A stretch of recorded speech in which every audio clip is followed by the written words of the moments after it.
ఉల్లిపాయలు, టమాటాలు, మునక్కాయలు, పాలకూర, తోటకూర, బచ్చల కూర, తోటకూర, కరివేపాకు. రండమ్మా రండి.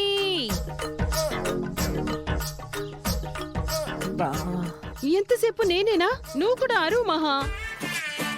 సీతని పట్టుకోవడానికి చాటుగా రాకుండా ఈ గెటప్పు సెటప్పు అవసరం అర్చన.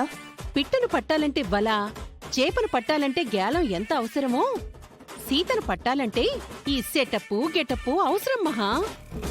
నీ మాట నమ్మి ఈ గెటప్పు వేశాను. ఏదైనా తేడా వచ్చిందనుకో. ఏ తేడా రాదు మహా. పెద్ద పెద్ద సిఐడి, సిబిఐ ఆఫీసర్లే ఒక్కోసారి క్రిమినల్స్ ని పట్టుకోవడానికి మారు వేషాలు వేస్తూ ఉంటారు. అలాగే మనము అనుకో. సీతకు ఈ సెటప్ చాలా ఎక్కువ. తప్పేం లేదు మహా. ఇందాక షాపింగ్ మాల్ దగ్గర మోడ్రన్ మిథులని చూశాం కదా. ఇప్పుడు ఆ పల్లెటూరు సీత రేవతి ఇంట్లో ఉందో లేదో చూద్దాం. ఎవరికీ డౌట్ రాకుండా నువ్వు కూడా నాలాగే అరు. కూరగాయలు, తాజా కూరగాయలు. కాస్త గట్టిగా అరు మహా. కూరగాయలు, తాజా కూరగాయలు. టమాటాలు, ఉల్లిపాయలు. రెండమ్మా రండి. కూరగాయలమ్మా, కూరగాయలు, తాజా కూరగాయలు. టమాటా, పాలకూర, పచ్చిమిర్చి, ఉల్లిపాయలు, ఆకుకూరలు. రెండమ్మా రండి.